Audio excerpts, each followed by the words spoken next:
Welcome to 103 News Network, where the news is always back in time.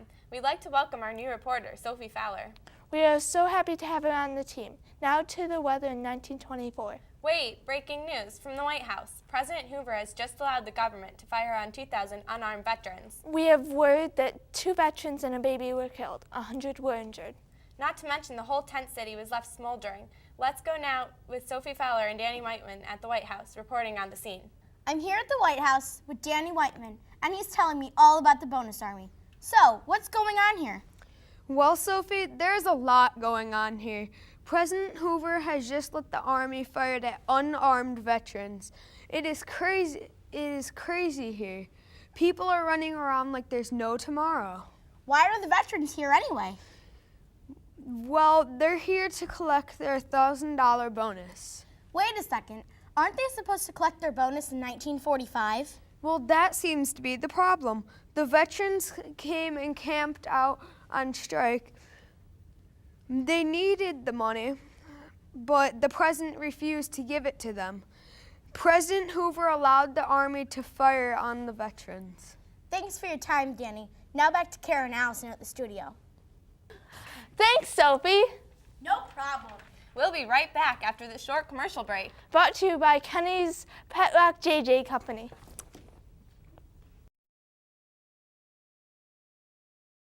We're back. Allison has gone back in time to report on the scene with Sophie. We are now going to take calls from local viewers on the scene of the shooting, where Allison and Sophie are reporting. Mrs. Knickerbocker, you are on the line now. Thank you, Kera. I think that President Hoover is the worst president this country has ever seen. I cannot believe he let the Army shoot upon unarmed veterans, one of which was my poor husband. Luckily, he didn't get hurt. If you're listening, Mr. Hoover, I hope that you will never get reelected.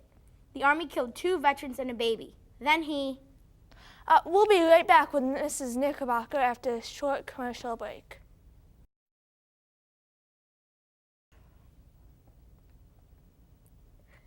I mean, not only did he start the Great Depression, but President Hoover fired upon unarmed veterans that defended our country.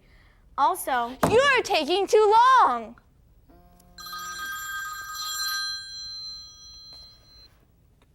Hello?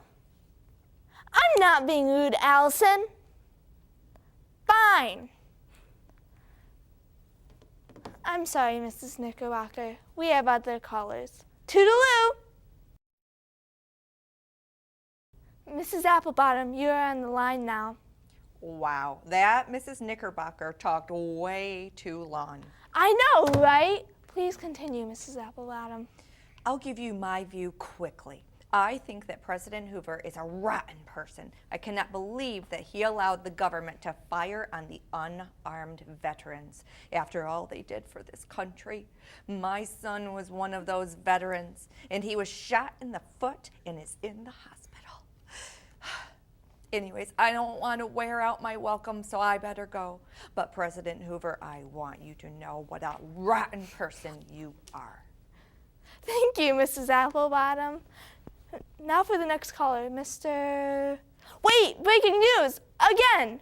We now go back to Sophie and Allison on the scene with some horrifying information. Oh my gosh, Kara, I'm on the scene of the Bonus Army's camp with Sophie. It's smoldering and completely destroyed. The Army used tear gas and bombs to force the veterans out. It's a terrible scene. There are 6 tanks in sight, and the soldiers all have fixed bayonets. Wow, that's terrible. Now back to Sophie and Allison interviewing a veteran that just fled the camp. What was your view of the situation, Mr. The name is Mr. Glover. I'm sorry, Mr. Glover.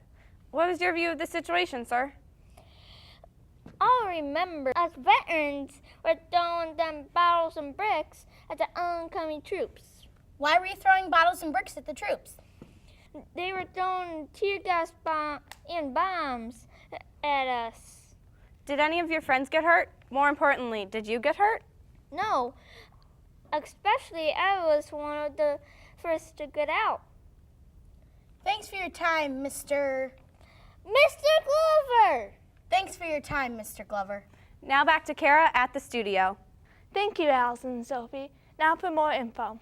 On June 17th, the Senate was voting to give the bonus army their money early. But President Hoover refused the bill and said he would not give them their money till 1945.